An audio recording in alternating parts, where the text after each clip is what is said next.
Esse é o Hyundai Venue. E esse carro aqui promete ser o matador do Fiat Pulse. Mas não é só a Fiat que deve se preocupar com esse carro aqui não. Em 2023 a Volkswagen vai lançar o substituto do Gol e, segundo a própria fabricante, vai ser um SUV compacto. Nós temos também como concorrente desse carro aqui o novíssimo Citroën C3, que de hatch compacto passou a ser um mini SUV. Esse carro também vai concorrer com o Honda ZR-V, que foi apresentado recentemente no exterior e no Brasil vai substituir o WR-V. Nesse vídeo eu vou falar tudo sobre esse carro.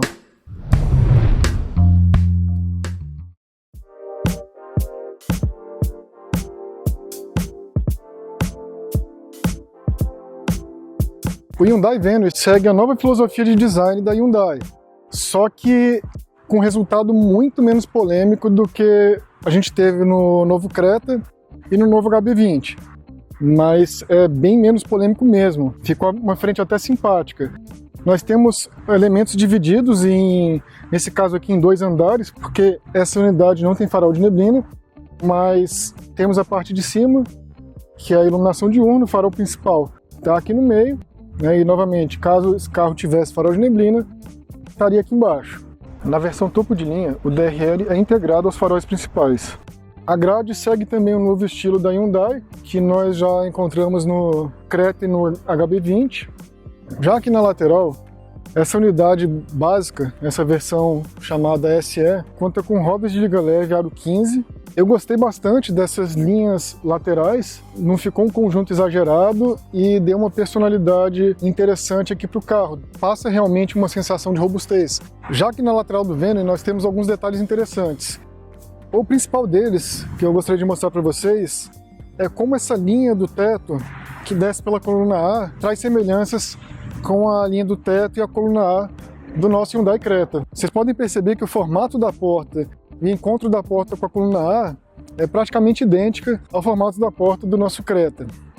Outra coisa interessante aqui também são esses arcos plásticos no paralamas, que é padrão em todo carro aventureiro, né? Pseudo-aventureiro, aventureiro, pseudo-SUV. Dá uma sensação maior de robustez, assim como essa faixa lateral em plástico preto, que aumenta a sensação de altura do carro em relação ao solo.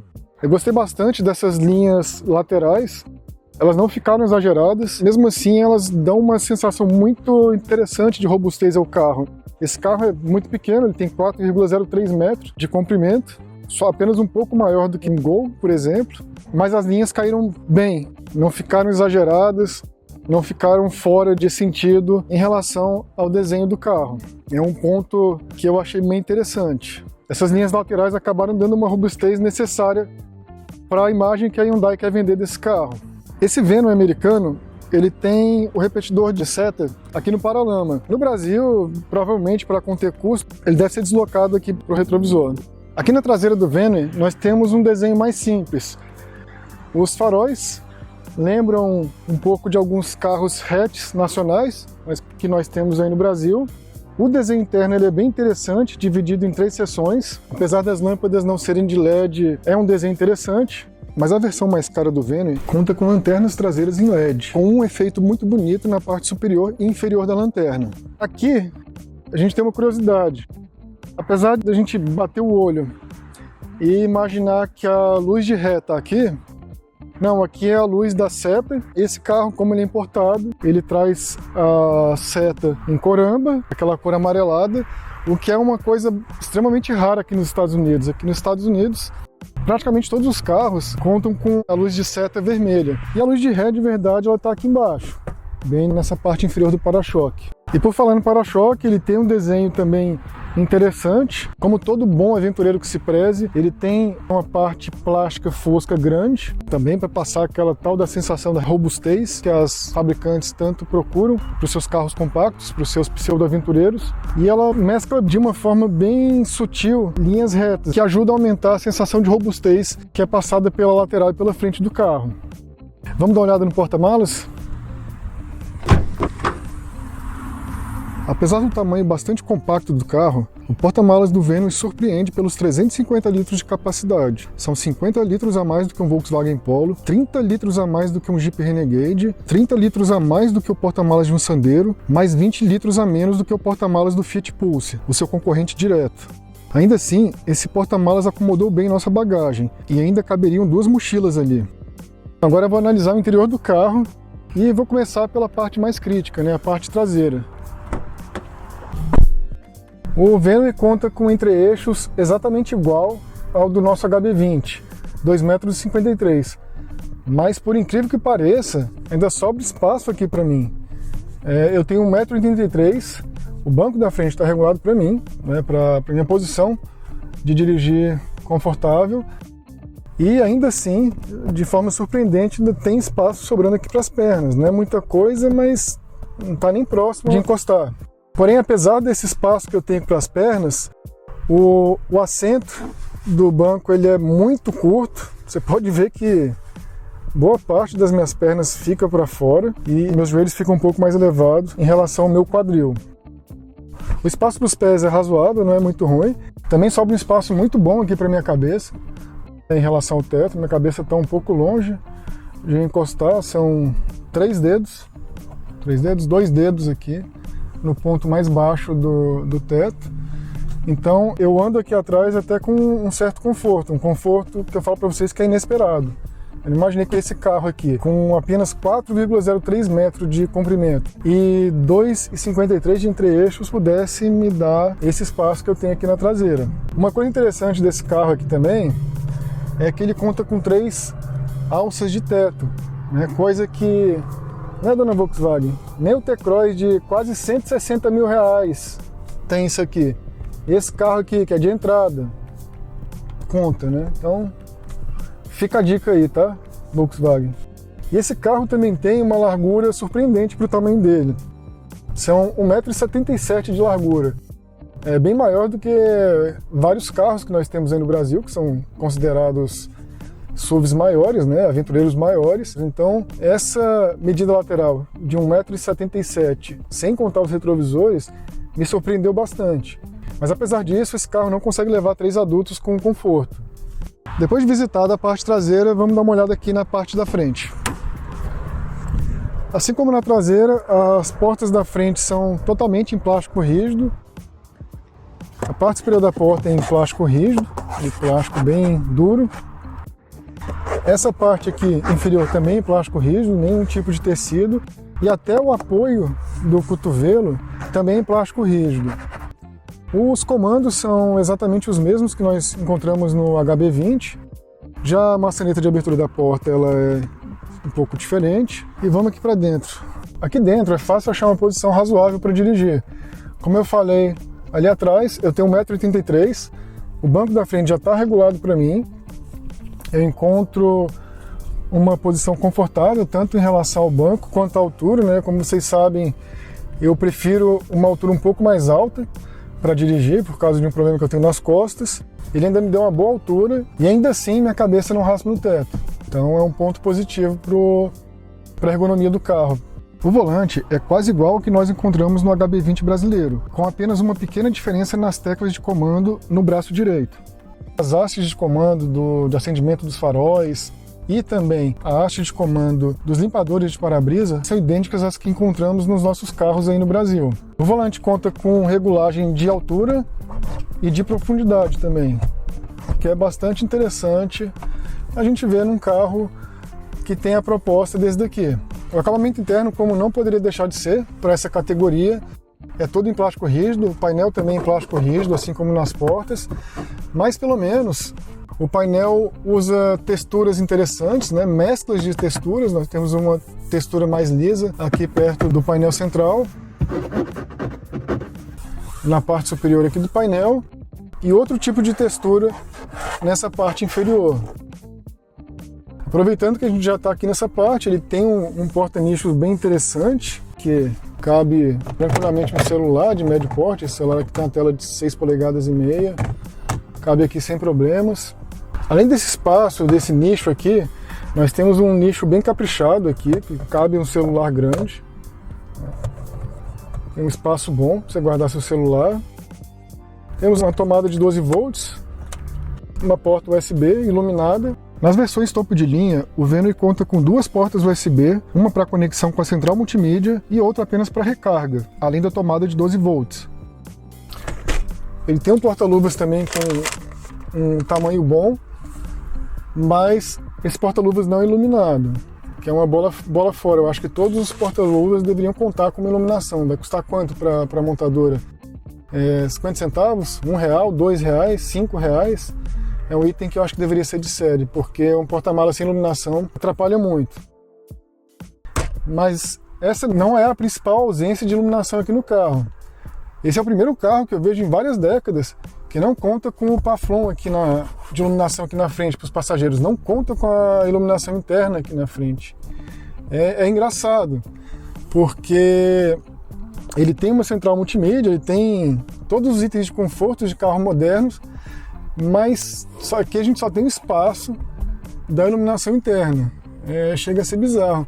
Mas o mais engraçado ainda é que essa versão básica conta com iluminação para os espelhos nos para-sóis. Então é muito engraçado a gente ver um carro que tem iluminação para os espelhos dos para-sóis, mas não tem iluminação central. Então se você quiser iluminar uma coisa aqui dentro, você vai ter que meio que fazer uma gambiarra. Você tem que abrir aqui, ligar a iluminação para conseguir enxergar alguma coisa aqui dentro. Mas apesar do Venue não ter iluminação aqui para os passageiros da frente, ele conta com essa iluminação aqui para os passageiros de trás. Então, bom, para quem tem criança já é alguma coisa, né? Melhor do que nada. Mas já vou adiantando que à noite isso aqui não serve nada para quem vai aqui na frente. Aqui ainda na área do teto, a versão topo de linha do Venue traz teto solar como item opcional. A central multimídia é a mesma que nós encontramos no nosso HB20. Só que os comandos na multimídia que são diferentes. No Venue eles estão separados de uma forma mais horizontal. Essa central multimídia conta com conexão Android Auto e Apple CarPlay sem fio. Os comandos de ar-condicionado são idênticos ao que nós encontramos também no HB20 a partir do modelo 2021. As versões mais caras do Venue contam com ar-condicionado digital, mas esse não é o mesmo do nosso HB20. Ainda assim, vocês podem perceber que o Venue compartilha vários elementos internos e várias peças de acabamento com o nosso HB20. Essa versão básica conta com esse pequeno nicho entre a alavanca de câmbio e o freio de mão. E nas versões mais caras, esse espaço é preenchido com um seletor de modos de condução, que conta com os modos normal, esporte e neve. Nós temos dois bons porta-copos, bons mesmo. Eles cabem essa garrafa d'água aqui, que deve ter mais ou menos 1 litro. Exatamente 1 litro. Outra garrafa de 1 litro. E aqui tá faltando um acabamentozinho desse nicho, mas ele é bem grande. Também dá para colocar bastante coisa aqui. Nas versões mais caras, o Venue traz um bom apoio de braço com um porta-objeto nessa mesma região. Freio de mão manual também é o esperado para um carro dessa categoria. Uma bola fora da Hyundai e também de outras montadoras é a ausência da regulagem da altura do cinto de segurança. É um corte de custos realmente estranho que eu não sei por que as montadoras fazem isso.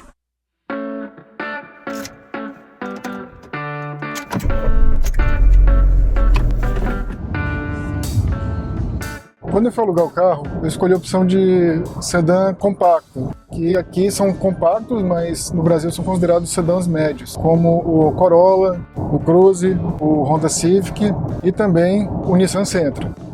Só que quando eu cheguei no estacionamento da locadora para pegar o carro, eu tinha algumas opções.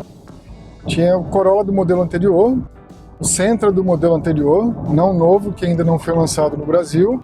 Tinha também um Kia Soul da nova geração, que também não foi lançado no Brasil. Eu ia pegar o Kia Soul para fazer conteúdo para o canal, só que o carro não estava numa condição muito boa, estava com a placa toda torta, então eu fiquei com receio de isso dar problema e acabei deixando o carro para lá. Então eu entrei no Corolla, né, coloquei as malas no Corolla, dei a partida e estava saindo. Até o momento que eu vi, na última vaga, esse carro aqui. É claro que ele, de forma alguma, ele concorre na categoria do Corolla. Ele é um carro muito, muito menor do que o Corolla e mais simples. Só que, para o bem do canal, para gerar conteúdo para o Diário Automotivo, eu acabei estacionando o Corolla e pegando esse carro aqui mesmo. Porque ele vai ser lançado no Brasil em 2022, no máximo 2023, vai ser um carro de um segmento que está crescendo, né, que é o segmento dos SUVs subcompactos, né, SUVs, já que os SUVs compactos, como o Renegade, Creta, Nissan Kicks e os outros, aumentaram muito de preço, né? Em 2019 você conseguia encontrar um Jeep Renegade na versão Standard, né, a básica, por R$70 mil, o Kicks também por R$70 mil, e agora em 2021, 2 anos depois, todos esses carros estão próximos aos R$100 mil ou acima de R$100 mil. Então, a categoria que vai prosperar nos próximos anos no Brasil é essa categoria dos SUVs subcompactos, né, que são mais baratos. Elas estão substituindo até os carros de entrada. A Volkswagen vai substituir o Gol por um SUV subcompacto. A gente não sabe ainda se vai ser chamado de Gol.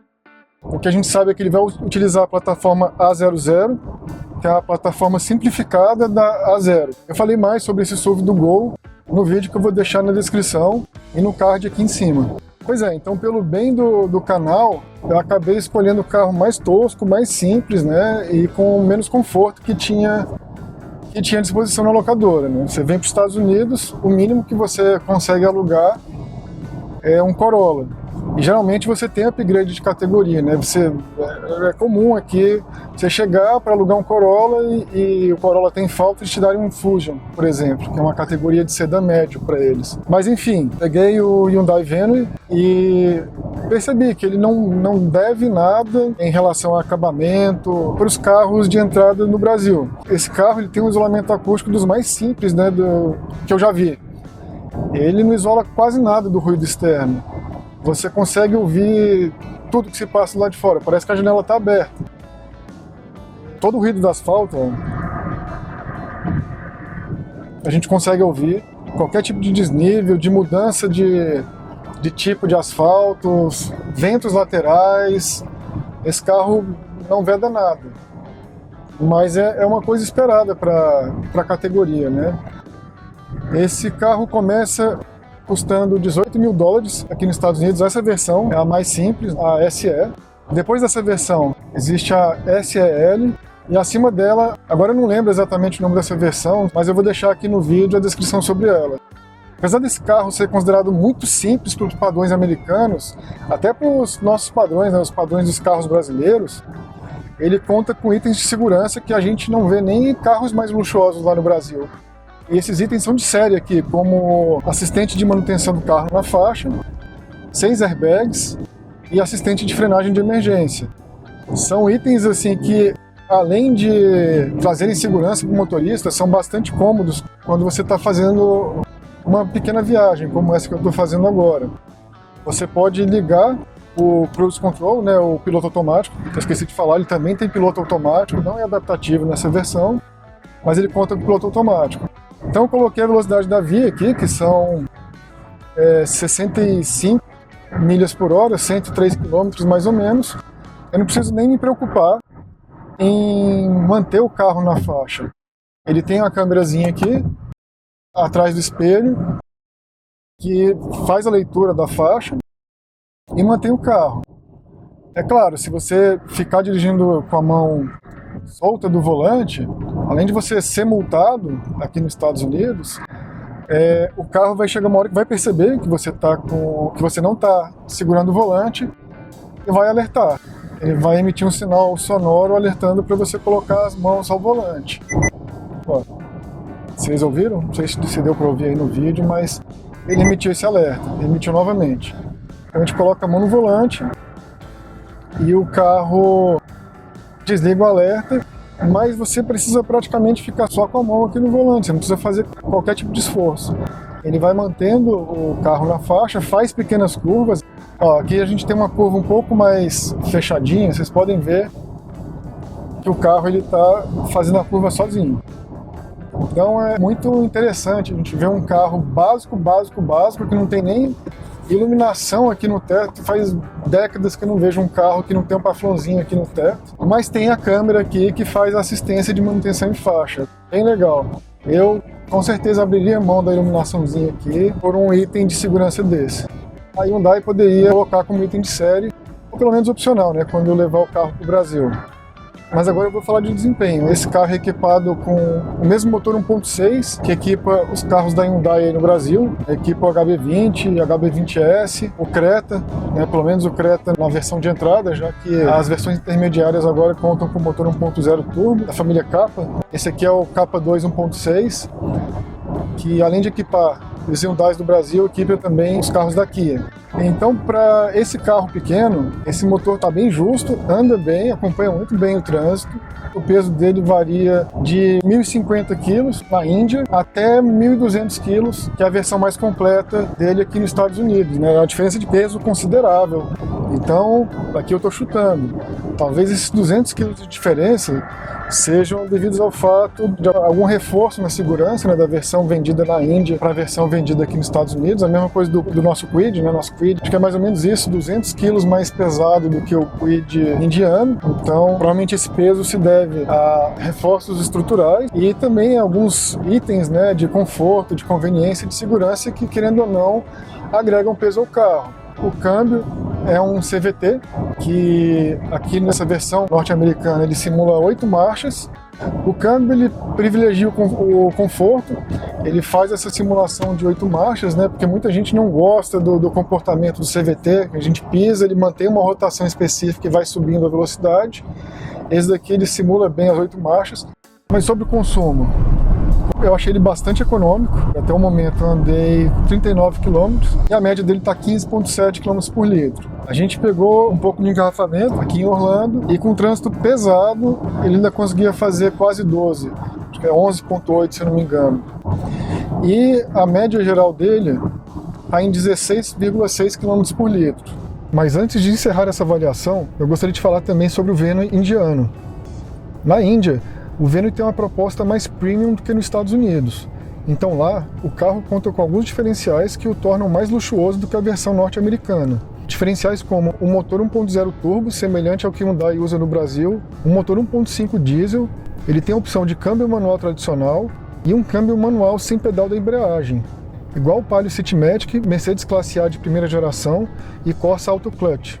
O SUVzinho indiano ainda conta com apoio de braço central para os passageiros do banco de trás, item de conforto que a gente só vê no Brasil em carros mais caros.